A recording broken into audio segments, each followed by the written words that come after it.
This summer, we're inviting you for a very special double feature book study, diving into Small Groups, Big Results by Dr. Julia Lindsay and Rock Your Literacy Block by Lindsay Kemeny.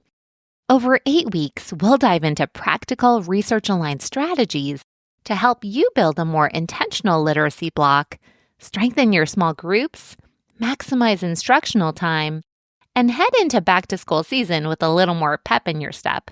You'll get live weekly discussions, recordings, planning supports, and a community of passionate educators learning alongside of you. If you're ready for practical implementation and not just theory, come join us this summer. It's the summer of the Lindsays. Head to the link in the show notes to save your spot. You're listening to episode 98 of Literacy in Color. When we think about reading comprehension, we often focus on vocabulary, background knowledge, and maybe even some comprehension strategies. But what if one of the most important pieces of the puzzle is something that many of us received very little training on? Syntax. In today's episode, I'm joined by research scientist Dr. Julie Van Dyke to explore why syntax may be the true backbone of comprehension. We discuss what happens in the brain as we read, why comprehension is built word by word, how syntax supports meaning making, and what teachers can do to strengthen this often overlooked area of literacy instruction. So whether you're a classroom teacher, interventionist, coach, or even fellow language nerd, I think you're going to walk away with seeing reading comprehension in a whole new light. Welcome to the Literacy in Color podcast. I'm your host, Michelle Sullivan, a science of reading advocate with over a decade of experience as a reading interventionist and literacy coach. I'm passionate about making evidence-based instruction both effective and engaging. If you're interested in captivating our learners on reading fluently and understanding language, or as I like to call it, keeping it colorful, then you've found the right place. Each week, we'll explore intriguing lit bits and practical strategies around the science of reading and structured literacy to help you be colorful and teach colorfully. Are you ready to bring literacy to life? Let's color outside the lines and make an impact together. Hello, everyone. Welcome back to another episode of Literacy in Color. I am absolutely delighted to be joined by research scientist Dr. Julie Van Dyke today, and we are going to be diving into the wonderful world of syntax. So I want to take a brief moment to welcome you to the show, Dr. Van Dyke, and perhaps you can give us a brief synopsis of your experience in education and what landed you in your background as a research scientist. Okay. Hi. Thank you, Michelle. It's a pleasure to be here. I have been a research scientist at Haskins Laboratories for 22 some years, and Haskins just went through a reorganization. So I feel like I'm still there, but they're not there anymore. And during that time, we had a lot of developments at Haskins that were around the science of reading connected to decoding. So at Haskins, many of the initial findings about phonological awareness were discovered there. Some of the initial brain imaging by Ken Pugh and the Shawitzes was done there. So I spent really the last 22 years of my career, well, ending in 2022, I think, really around that environment. And I was constantly wondering, what about comprehension and what about syntax? So my own background is kind of a winding road. I actually started my career in computer science, and I was always interested in language, but I started college at the time when computers were the next big thing. And I was so excited when my father bought me an Apple SE, one of the first ones that has a screen that's about the size of your phone, And so I really wanted to do artificial intelligence and computer science at that time. As I continued my studies, I discovered that there's a field called natural language processing, and that field is involved very much with language. And that's the area that I wanted to go into. That's sort of the foundation of where I came, how I got to this area. So fascinating. And I watched the recordings from Big Sky from last year. I wasn't able to attend in person. And one of the sentiments you shared, I know the theme of the summit was language is everything. And you said, no, syntax is everything. So when did syntax become a topic of interest for you in particular? Well, a number of people have asked me this, and I think it really has to go back to when I was in 7th grade, I became a Latin student. And I actually ended up studying Latin for 5 years in high school and then another 2 years in college. And during my high school time, I was a competitive Latin student, believe it or not. We would travel around the state of Virginia, which is where I'm from, and do Latin quiz bowl. And I was the designated grammarian. And that sort of just happened by accident because we were sort of on a team. There were 3 of us. And I was the one that seemed to know the grammar questions faster than anybody else. I didn't try to do that. That just happened. And as I continued to learn Latin, it was fascinating to see the different aspects of the language that aren't present in English. The morphology, the predictable rules for verbs and nouns and how the endings work. And I was fascinated by all of that. And then when I later went into studying computer science and artificial intelligence, knowing that grammar had this great rule base to it, made it something that was really, quote unquote, easy to model in a computer. And so that's sort of what I became really interested in. So I continued to study language and syntax as an undergraduate. My undergraduate project actually was using syntax to predict what the next word is. And this is actually the same technology that your phone uses to do autocomplete. So if you can kind of parse out what the sentence is up until that point, then if you know the rules of language, of grammar, then there's only certain things that can come next. And that was the thing that I was developing as an undergraduate. And then I went on to study computational linguistics at Carnegie Mellon as a master's project. And then right around that time, the field of artificial intelligence took a hard shift towards what it is today, which is engineering approaches. So I was always interested in using computers to model the way the mind processes language. And the models that you have now don't care what the mind is doing. They only want to look intelligent. And so when that sort of became the focus of AI, I shifted towards cognitive psychology so that I could study minds and brains. And so that's sort of the path to where I am today. That is so cool. I have a knack for languages myself. I'm 100% Polish, so I grew up bilingual, but then I took Spanish, I took Latin, I took Portuguese. And I feel like once you see the language structures of other languages, it really opens your eyes to your own and see how are things happening within English, which is very, very cool. Yeah. I actually, having spent so much time learning Latin, I sort of feel like it's a little bit my secret weapon because I can use it to leverage knowledge on all of the Romance languages. So even though I can't speak them, I can sort of make sense of them. But I did live in Poland for 2 years. And when I got to Poland, I was completely lost because it's not a Romance language. Yeah. So the roots and the endings and everything are so completely different from English. That was a real challenge for me. Yeah. I actually laugh every time someone says English is so difficult to learn. I'm like, there's about 20 to 30 ways to say C in Polish, like S-E-E. That's right. Yeah. But even those 20 ways are very rule governed. And that's the exciting thing about language in general. Yeah. So when I moved into linguistics, that meant moving away from studying the grammar of a particular language to learning how languages in the world express things and different grammatical devices and things like that. So it gives me a real perspective to contrast the way English grammar works with other types of languages in the world. Language is just way cool. It is way cool. And it just shows you no matter what we're speaking, the brain is the brain and the processes are going to be the same despite. And I'll just let you know, so one of the things I've been doing is try to share some tidbits from neuroscience of language and language science.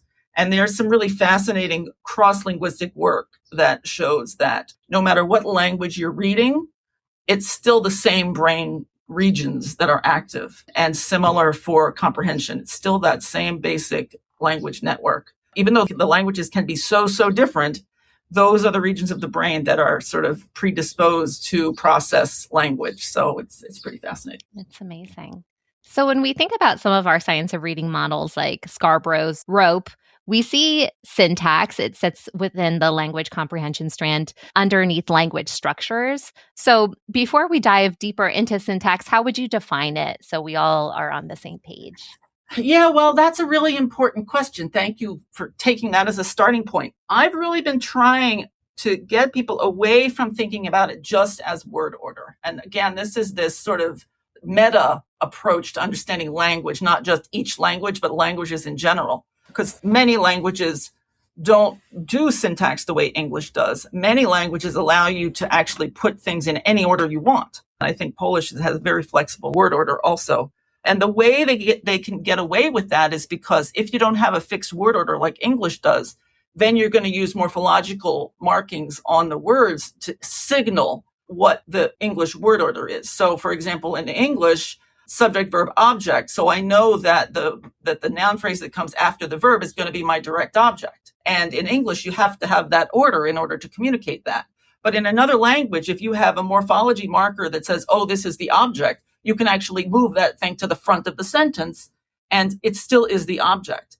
So I think it's important to not focus so much on word order, even though that is the way it works in English, but to really think about syntax as the structure itself is giving you a guide to understanding the relationships between the entities in that sentence. So the verb is always going to be at the center, sort of at the middle of the relationship.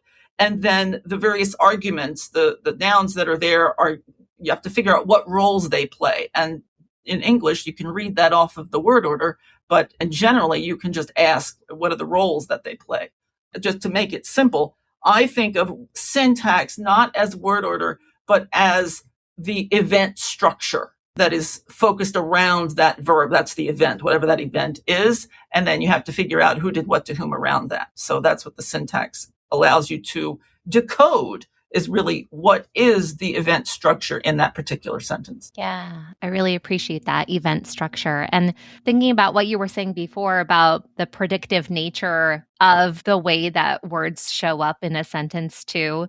Oftentimes in the primary grades, we're very focused on word level work and reading words in isolation to get the decoding down, but to think about how meaning shifts when it's in context. And a simple word like jam, a CVC word, what's it mean? Well, if I say I jam, right, suddenly it's a verb. If we say the jam, suddenly it's a thing. And to think about the relationships. Right. And that's the syntactic context that really governs how that word is used. And I just want to take a minute and mention, I've been trying to help people to see that we do use this predictive, that grammar, language, your knowledge of syntax guides predictions about what comes next. And that is really at the core of fluent reading. But I think that there's a very big danger that somebody's going to listen to that and say, oh, well, she's talking about 3Qing. I just want to make a hard stop and say, no. But I do think that that's a little bit where the 3Qing idea might have gotten its start. It's not that you're guessing, it's that you're predicting, right? And so my perspective on that, the idea of prediction, which is so prominent in language science, is that you have to have your core language knowledge is what you're using to make those predictions. That's the basis of your prediction. That's very different from saying, oh, I'm going to look at the pictures and I'm just going to kind of guess what comes next. So I just want to make a clean break from that. Yeah. And you are familiar, I edited the perspectives issues for IDA recently. And one of my goals there was to have some language scientists write about their work in a way that it was accessible for the literacy community. So I asked Brian Dillon and Ryan Buggy, who is actually his graduate student, but also works at the Reading League, to write an article about prediction. And in there, I said, you have to make a very clear distinction between prediction in language and cueing. And so that article really talks about that in more detail. And they do a great job of really helping people to understand that it's not the same thing. Yeah, I'm so glad you said that. And I think the way that you phrased it is really helpful for anyone listening, because it's not as though it's this decoding strategy to guess the word, but you're anticipating based on your knowledge of language. Right. If you've seen a the and you don't know what the next word is, you can figure out that it's either an adjective or a noun. So that's actually quite a lot of information. And when I talk at various audiences, I use the example of the Jabberwocky poem, which I'm sure a lot of people know. And if you look at that, even though you don't know what any of those words mean, I mean, assuming that you haven't read the book that tells you what those meanings are, but even if those words are completely unknown, you still have a sense of what's going on. You can still know sort of who did what to whom in there. That's the language, that's the structure, that's the syntactic knowledge that allows you to sort of get that elemental structure of the event structure. And then once you learn what the words actually mean, then you can kind of decorate that event structure with all of the details that come from the meaning. Understanding that is an important thing. Yeah. And in the IDA perspectives, that was in 2025, the subtext is that syntax is really this backbone of comprehension. And when people talk about the science of reading movement, a lot of them will feel like it's based on a lot of foundational skills in terms of decoding or phonics. And we know that's not the case. That's not what the science of reading is. And yet, why should we be paying greater attention to this other side of the rope and to syntax in particular? Right. Well, thanks. I mean, that's a great question. I mean, I think the biggest why is to recognize that I don't need to quote the nation's report card statistics. I think everybody knows them. What I focus on is that we haven't made any improvements since 1992 when it was first measured. And I think that the reason that we haven't is that we're really only talking about one side of the rope. I think that people, assuming we can get everybody to adopt a phonics-based curriculum, I think we know how to teach kids how to decode. But that's the easiest part. It's a closed system. There are only so many letters and only so many sounds, right? The harder part is the comprehension side. And we need to bring a new approach to that. And so for that, I look at what is the science of language comprehension. And all of that is telling us that syntax is at the core of language comprehension. So for the decoding side, phonology is at the core, but for the comprehension side, syntax is at the core. And there's just so much different types of evidence that I could share that helps you to see that that's true. One study that I've really been talking about lately is a new study that came from Ev Fedorenko's lab. She is a neuroscientist at MIT. And I actually did an interview with her for the Perspectives article. So you can find that interview online and you can read my summary of the interview in the Perspectives. She has a new study out that is really neat. It shows that if you want to turn on the language network in the brain, it must be syntactically structured, correct syntax. If you ask a person to understand or listen to just a string of words that doesn't have syntax, the language regions don't turn on to the same degree as they do when it's regular grammatical structured syntax. So that's just another pointer to show that syntactic structure is the thing that is the foundation for building comprehension. Yeah. And that has to be happening in tandem from the very beginning, if not sooner. Yeah. Well, I mean, the other thing is there's a lot of research that's done on language acquisition. How in the world do babies figure out what words are and what their meanings are? Because nobody's sitting there giving them a vocabulary lesson, right? And they even have the hard problem of trying to distinguish words from the continuous stream because it's not reading. Like with reading, you have spaces, right? But when we hear language, you're just hearing a continuous stream. One of the key proposals, and I'm talking about research that was done in the 70s, it continues that tradition.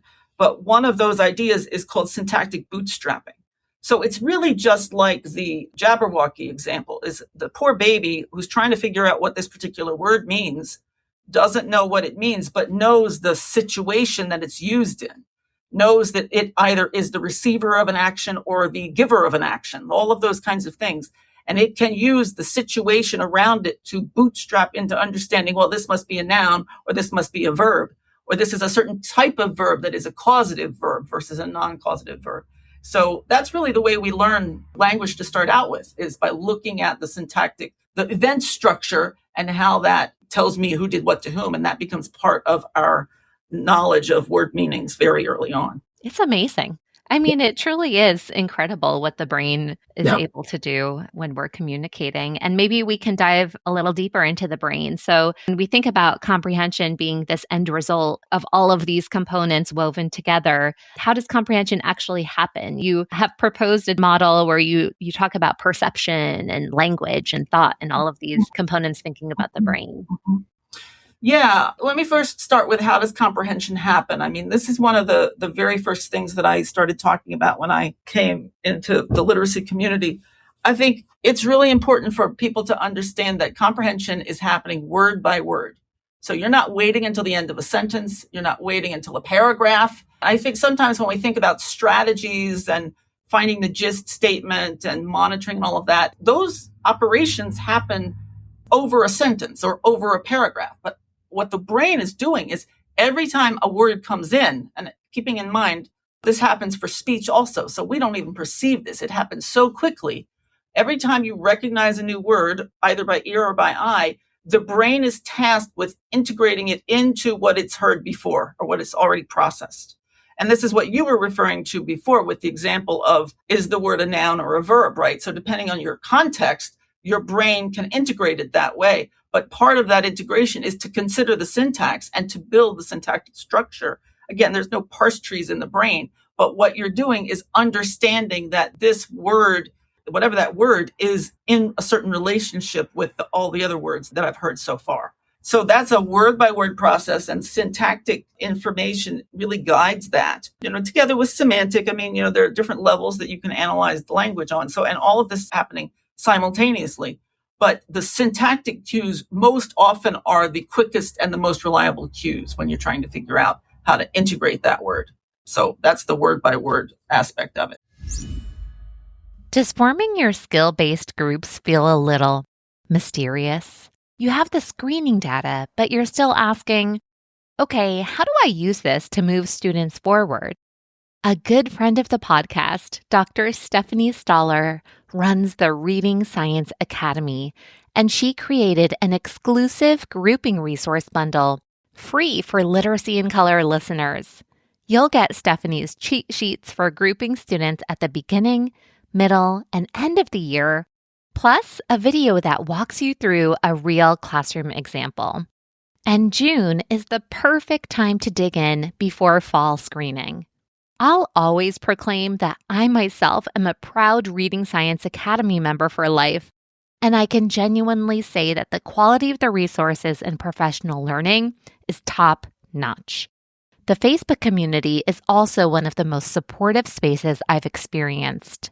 Reading Science Academy is honestly one of the first places I go whenever I have a question about literacy instruction or assessment. So go to readingscienceacademy.com/color to get your free grouping resource bundle today.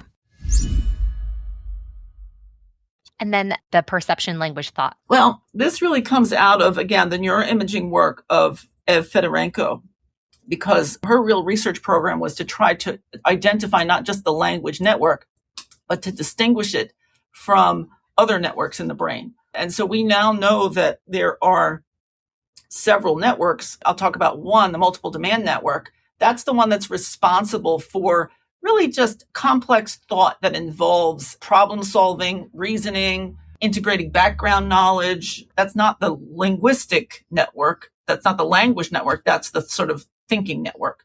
And there are other networks. There's a separate one for what's called theory of mind. So this is the possibility of imagining what somebody else might be thinking. So when we're comprehending narratives, we engage this all the time. So that's another type of thought network. But the key thing is that if you're applying all of these complex cognitive tasks, reasoning, problem solving, question answering comprehension questions, all of that kind of stuff, you're using your thought networks, but those networks are relying on how the language gets processed. So the language network becomes the bottleneck for how well those other thought networks can work. So any kind of language comprehension test, like for example, if you're just doing a math problem with digits, the language network is not engaged. And so you'll just use your thought networks to solve that problem. But if you translate it into a word problem, then your language network becomes engaged. So you might know perfectly well how to solve that problem, but if your comprehension of the problem is not right, then you're not going to be able to solve it because the resulting analysis that your language has given you is not the type of representation that you need in order to successfully solve the problem.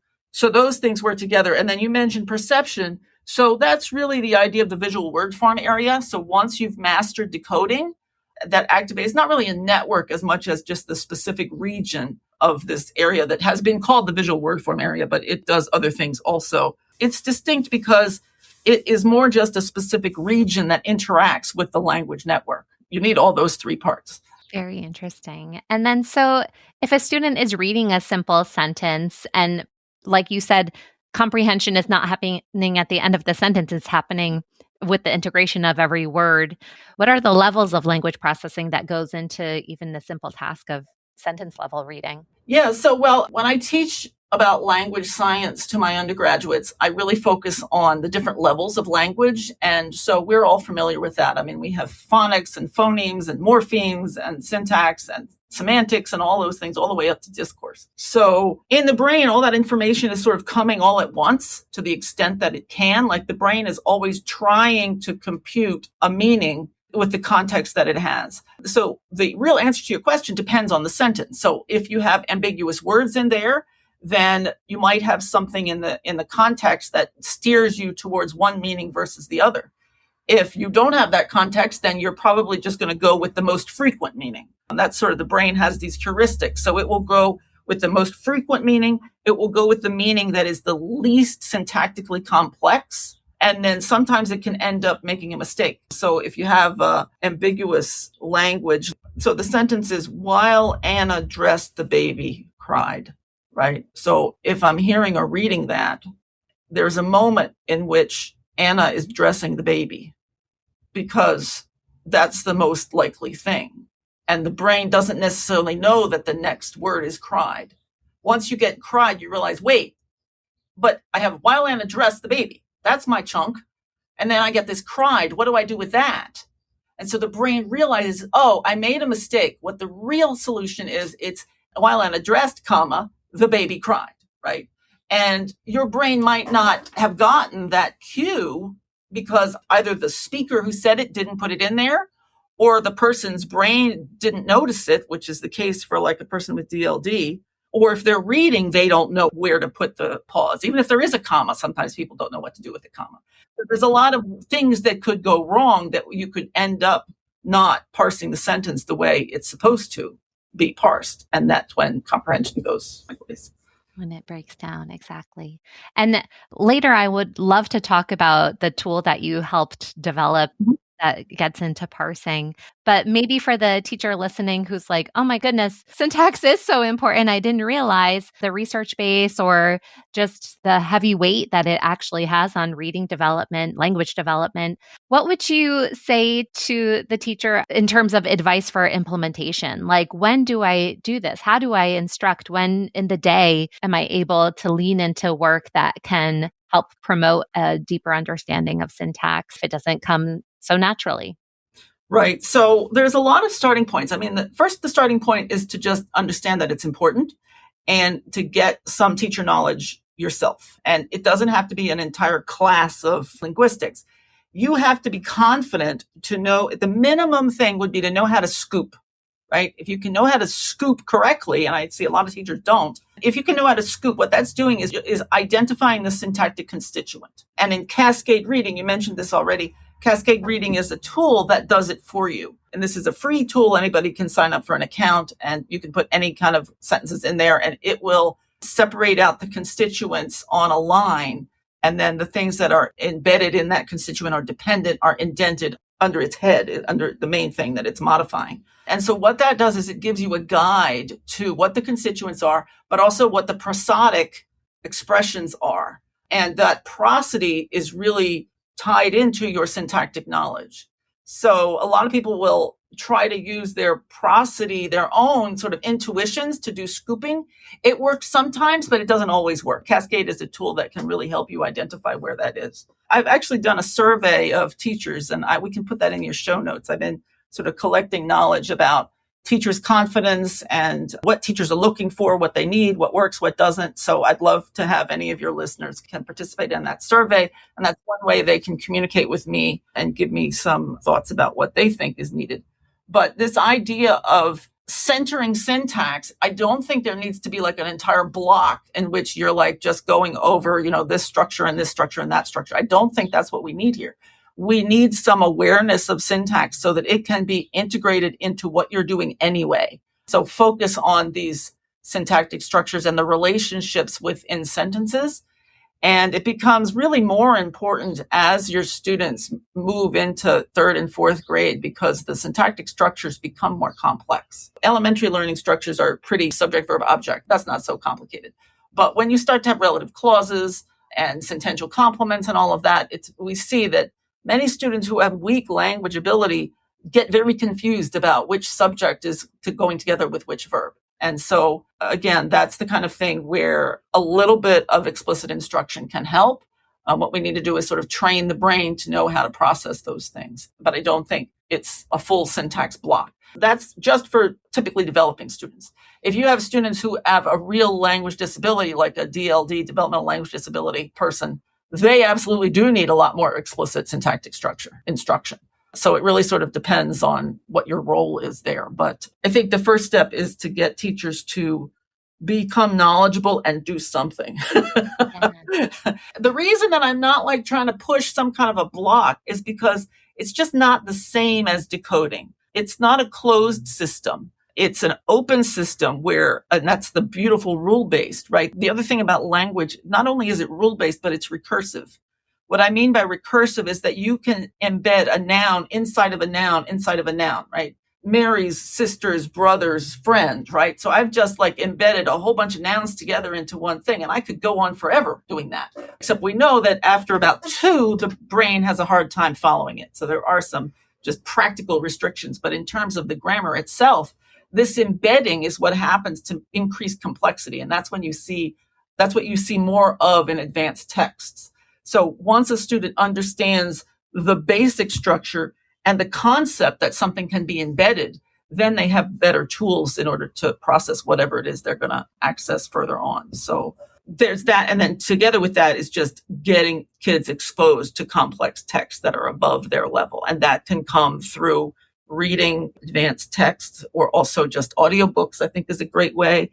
I'm just sort of echoing people like Tim Shanahan who have really sort of called out, we don't need to be matching students with their level books. We need to be challenging them so that they can learn those complex structures. Yeah. And especially when we think about our dialogue between, whether it's from teacher to student to student, teacher to teacher, our language is not as sophisticated as literature or something that you'll find inside of a book. And so we don't speak in as complex syntactic phrases as we would find inside of some kind of text. That's right. And there's even been a number of corpus studies that have produced hard numbers to back up what you're saying. I mean, we can count the number of object relative clauses and see that that's much more common in written text and other types of complex constructions. It's the same thing is true. That's why we need to really get them reading so that they get access to these types of constructions that they're not going to hear otherwise.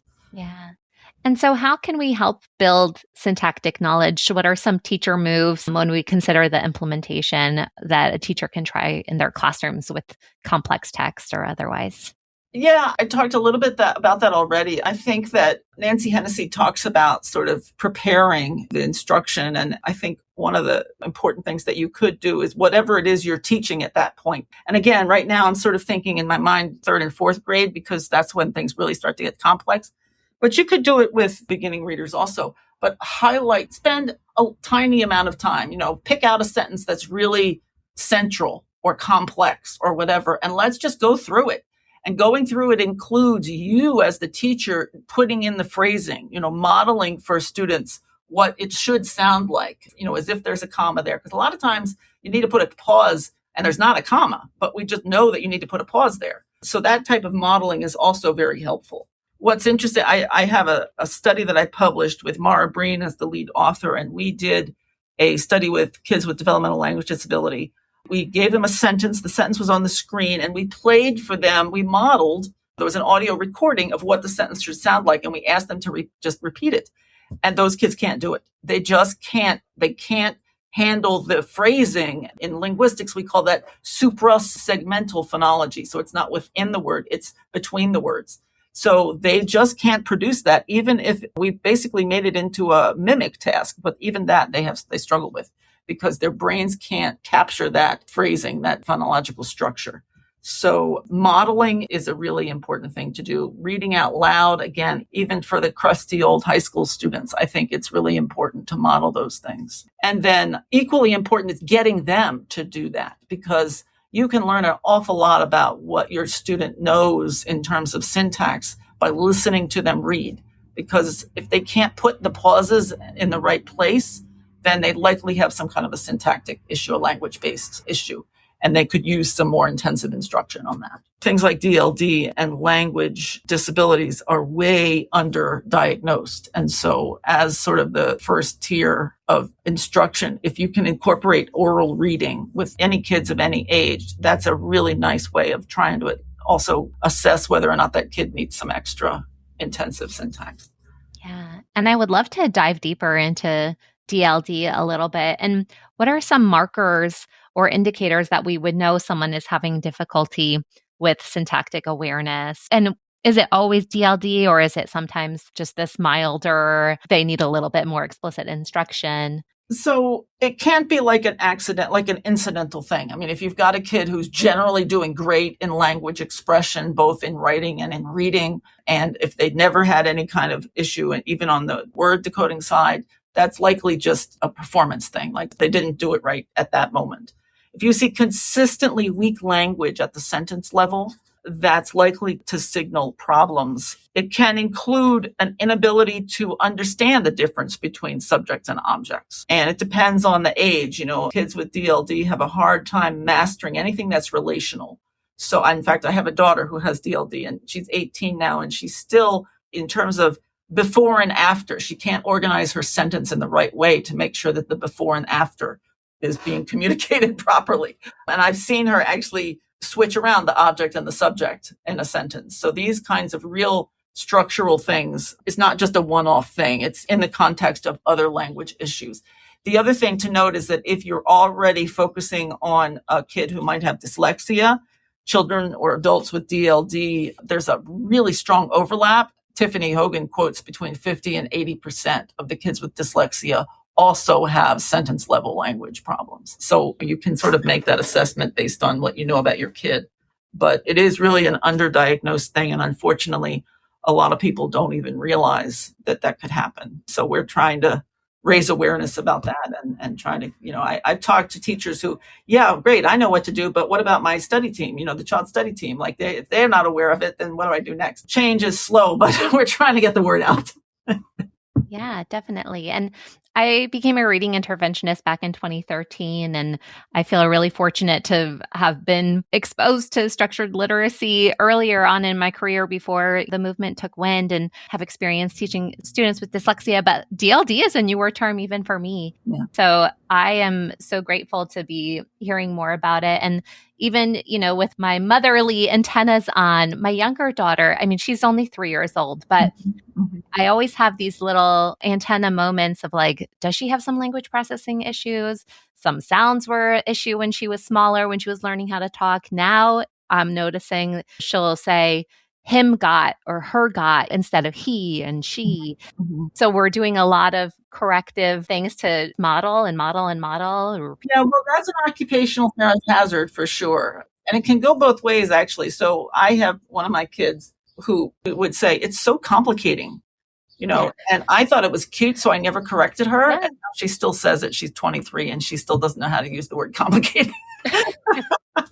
So that's like an anecdote you could just keep doing. But I think that there's a lot to learn about this. I mean, first of all, part of the newness of it is that it's only recently that the clinical community has gotten together and agreed that we're going to use this term developmental language disability, because there were other terms like specific language impairment and poor comprehender and specific comprehension disability. So part of the issue is that there's been so much messiness in how we refer to it that it's no wonder nobody really knows what it is, right? So we're part of settling on this particular designation, I think, is going to help us to really diagnose it, I hope, more regularly. But the other thing about it is that it masquerades sometimes as autism. It can also a lot of times be missed. My daughter happens to have both, but a lot of times autism would get diagnosed rather than the language issue. And that's a really difficult thing to tease apart, because language problems is a characteristic of autism.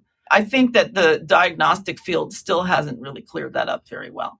And just from my own anecdotal experience with my daughter, the times when she's expressing her autism traits, meaning very loud, inability to modulate herself, not knowing she's sounding aggressive, that kind of a thing, those are the times when she's working so hard just to get her language out that she's putting her entire energy into just getting those words out, that there's nothing left for modulating or controlling. And she doesn't know she's sounding aggressive, and she will swear that she's not sounding aggressive. But just to get the language out, it's so much work. So that's something to sort of keep in mind, that if you have a child who has an autism diagnosis, look at what the actual, because there's such a range, in that spectrum. They call it a spectrum for a reason. But a lot of times those kids really, I think, at root, now I'm not a diagnostician, so don't go to the school board with this, but my mom and my research scientist experience tells me that a lot of the kids who are labeled as autistic are really kids with DLD. Yeah. And you can have both. I mean, my daughter has both diagnoses, and sometimes it's useful to have both diagnoses. But I think it's important to not leave off those language supports when you see that they're needed. And that's part of the tricky part of all of the neurodiversity, is the comorbidities between so many things are very high, and it is hard to tease and separate sometimes. Yeah. Sometimes, I think it doesn't really matter what the diagnosis is if you're going to end up doing the same remediation. Yeah. You've got a kid who's categorized as autism, and language is a big component of what they're going to work on, then fine. It doesn't really matter. I mean, I can't take a blood test and tell you yes or no, this kid has autism. So long as they're getting the support on the language side that they need, then that's fine. What I'm concerned about is when autism becomes the primary diagnosis, like, in an IEP, they can only choose one, and then they focus all of their support on other aspects of that syndrome that aren't language. I would hope that parents or instructors or anybody who's in that IEP meeting will really push hard to make sure that the language support doesn't get lost. Yeah, 100%. And then a tool like Cascade would be fantastic to utilize with students with DLD. Honestly, any students, in the even tier 1 setting for a whole class instruction. So can you explain a little bit more about how that was developed? And you explained a little bit about what it does, but maybe some of the features that are included and how teachers can go about utilizing it? Yeah, sure. So our main goal with Cascade is to really highlight the syntactic structure, to make that visible within the text as students are reading. Because reading is such an important component, learning to read and developing fluency and mastery and all of that, we wanted the syntactic support to be part of the actual reading exercise. And so what we do is we use artificial intelligence, but not the kind that everybody's thinking about now. We use the good old-fashioned kind that analyzes the structure using a natural language parser, and then it positions the constituents. Each of the syntactic phrases are positioned in a certain way so that you can tell what goes with what. So in that format, all of the subjects are aligned with the verbs that they go with. So this is very helpful for, like I said, sometimes in complex sentences, you have embedded sentences, and kids who can't track the syntax will think that one subject goes with this verb, but they're really mixing it up. So in this format, the verb and the subject are aligned. So it's easy to find out which subject goes with which verb. And then all of the modifiers, or the prepositional phrases and the relative clauses and things like that, are indented under the thing it modifies. So it's sort of a map to figure out what goes with what. And we've had a number of different studies with a variety of readers. We have one study that was done with 4th and 5th graders in a public school. We're waiting. It's in press, but it's not available online yet. So we're waiting for that to be available. But that showed that they improved their comprehension scores after about a 13-week intervention, which was reading roughly 35 minutes 2 or 3 times a week in the Cascade format. So we didn't stand up there and try to teach syntax. We didn't give any explicit instruction. We gave very minimal directions about why the Cascade looks the way it does.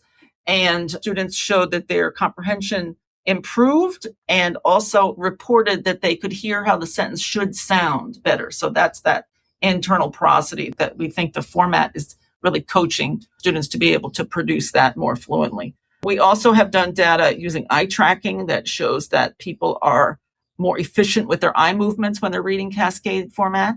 And we have done some work with English language learners that shows an immediate boost in comprehension really after just one session reading in Cascade. They're already improving their comprehension scores. Adults with dyslexia and ADHD both are really enthusiastic about reading in this format. So there's a lot of sort of initial data that really supports its use across the age range. Speaking from a cognitive psychology point of view and sort of understanding how languages are learned, it really combines the two main things you need, which is that explicit instruction, but it's not the teacher doing the explicit instruction, it's the cues in the structure. So it's explicitly cueing the structure at the same time as getting kids to be reading. And so it combines those things, and it's sort of well positioned to produce gains, and we've seen them. So I encourage everybody. It's free. Make a free account and try it out. That's absolutely incredible. I love hearing about the research backing behind it and its effectiveness as well. And there's different views. I saw there's even like you could download something to your browser and I could open up a New York Times article and it can cascade. Thank you. Thank you for pointing that out. I forgot to mention that. So we have, I'll call it products, but they're not really products. They're just aspects of what you can find on the website. There's the reader view, which is just reading, like I was talking about. There's what's called the Explorer. Now, this is really nice for teachers because not only will it sort of do the scooping for you, but you can use that tool to ask it, where are the nouns? Where are the verbs? Where is the subject? Where are the predicate? So if you're not feeling confident yourself in being able to pull those out, that Explorer view is doing it for you because we have all that information behind, sort of under the hood, so to speak. And we're just using that as a way of allowing teachers to find it. And then, as you mentioned, we have a Chrome plugin. So you can use that to cascade anything that you're reading online, and you can print that and give that to your students, do it that way. We also have a pre-cascaded library of passages. They're following the CKLA knowledge categories. It's not the reading program. It's just the knowledge categories for 4th and 5th grade. But there's versions of the passage that are for 2nd through 8th grade, according to Flesch-Kincaid. So there's like 6 versions of each passage, depending on which class you're using. They're already cascaded, and we have comprehension questions that are there with them. So that's on the website. And then also we have some initial lesson plans that are about, if you want to really teach the basics of grammar using the Cascade format. So those lesson plans were developed together with Margie Gillis at Literacy How and her colleagues. Those are all on the website. The website is right now, it will be soon getting a new organization and a new look. So I'm not exactly sure where those things are going to be housed, but they're not going to go away. You can go on there and poke around a little bit and you'll find them. What a gift. It is such a wonderful tool. And earlier you were talking about how scooping is such a powerful tool, but many people don't know how to do it properly. And this does it automatically for you. And oftentimes we tell students like read in phrases or read 2 or 3 words at a time, but they don't know how to parse it out themselves. So I love that teachers are doing that because that acknowledges, they know it's important.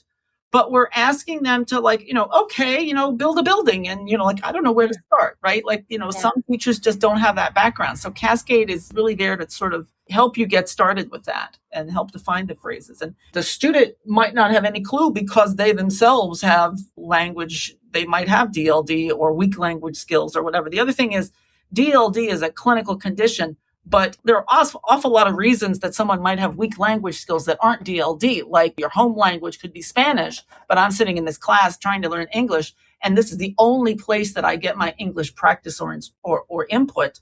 That kid is going to have weak language too. So Cascade is a tool that we hope can support teachers in doing that. The other thing to mention about Cascade is that it works in, I think, 5 languages now. We have Spanish, German, French, Italian, and English. We're working on Chinese now. Wow. Yeah. So that's a tool that you could use. You could take if you're a Spanish speaker yourself or you have a child who's a Spanish speaker, you could put the Cascade in Spanish and then look at the same thing in English and see how it matches or doesn't match. There are cases where in Spanish you can change the word order. You can put the objects in the front or earlier in the sentence.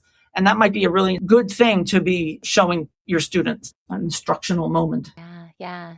And so with these 8 little parts of speech that we have all over the system, there really is a rule and logic to how they're organized together. And I'm grateful for tools like Cascade to help elevate this work for teachers and be able to bring that into the classroom. So if there was just one little mic drop moment where you wanted to share with educators one thing that you wish they understood about syntax, what would that be? I think the main thing is to just fully appreciate how core it is to language comprehension and get some attention to it into your classroom practice in some way. We're still discussing a number of different ways to support teachers in this, and I'm working on some various tools that teachers can use, different types of resources.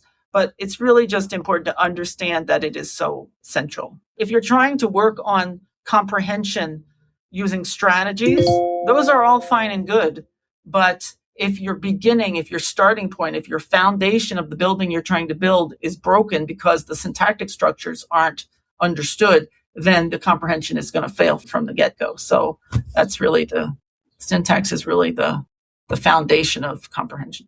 Yeah, syntax is everything. Yeah, that's right. So this has been such a wonderful conversation. I am so grateful for you to share your knowledge and expertise, your research, and all of the wonderful work that you're doing in the field. Where can listeners connect with you further? So I have a website. So there's not a lot on there that literacy folks will be interested in. It describes my research, but I'm trying to add more on there. And I am going to be starting a Substack website called Decoding Syntax. And I'm going to answer a lot of questions that I've been getting from teachers as I go around speaking. We've gotten some really great questions, and I'm going to write up those answers. So that will be available, hopefully, by the end of the summer. I would suggest anybody who wants to follow what becomes available should follow me on LinkedIn, because that's where I would announce it. And we have a number of other things in the works. I have said that when we did the perspectives issues, we had at the end of the second volume there, we had a resource guide. And so since that went to press, I've been continuing to collect resources, and I want to make those available online too. Those will probably go on my own website unless I decide to put it in the Substack. I don't know. I'm developing all these things. So just learning about the different platforms that'd be good to house these things. But follow me on LinkedIn, and I will let people know as things develop. Wonderful. And once that Substack is live, we'll be sure to share about it here too.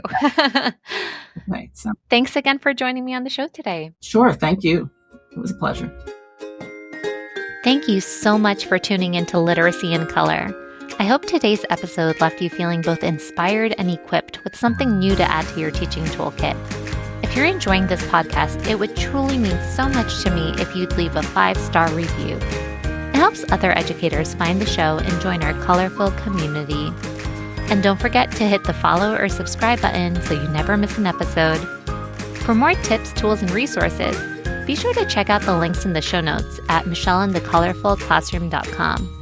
Thanks again for listening, and I'll catch you next week. Until then, be colorful and teach colorfully.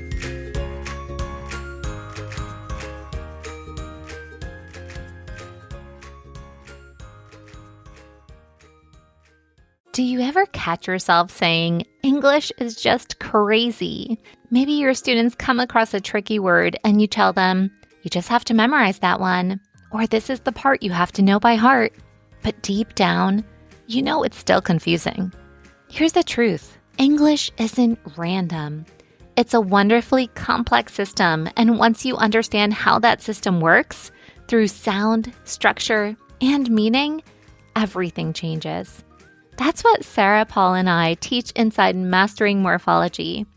This isn't another curriculum. It's deep teacher knowledge inside a practical, comprehensive course that finally shows you how words really work. No more exceptions, no more gimmicks or patching holes with memorization or phonics alone. It's time to go beyond sound it out and give your students the framework they need to truly understand words. So if you're ready to stop guessing and start teaching with confidence, join us inside Mastering Morphology. Enrollment is open now, so we invite you to click the link in the show notes to get started.